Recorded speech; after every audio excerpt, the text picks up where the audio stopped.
Samantala, tuloy-tuloy na ang paghahanda ng pambansang pulisya para matiyak ang seguridad sa Lunes, araw ng SONA ni Pangulong Ferdinand R. Marcos Jr. Si Bea Peniza para sa 13 sa tanghali. Activated na ang lahat ng units sa Anti-Cybercrime Group Unit ng pulisya para sa mas pinaigting na cyberspace monitoring. Kaugnay ito sa nalalapit na State of the Nation Address o SONA ni Pangulong Ferdinand R. Marcos Jr. Ito ang tiniyak ni PNP ACG Director Police Brigadier General Wilson Asweta para walang makakalusot ng mga mapanlinlang na mga impormasyon o video sa cyber domain.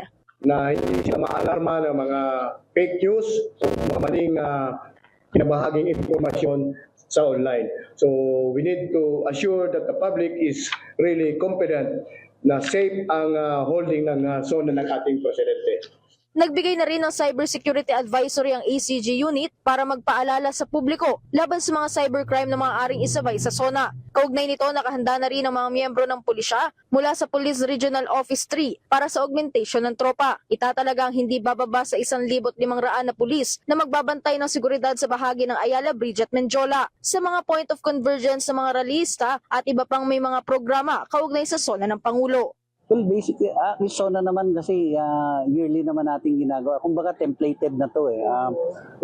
Kung may mga additional instruction lang naman normally wala namang siyempre paigtingin natin yung security as usual, ganoon naman lagi.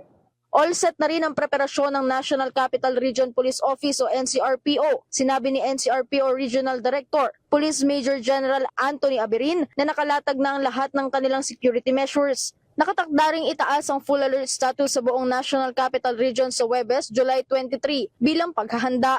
Ipapatupad naman ang no-fly zone sa mga designated places at sususpendihin rin ang permits to carry firearms outside residence sa July 27. Bea Peniza ng IBC News para sa 13 sa tanghali ng Congress TV.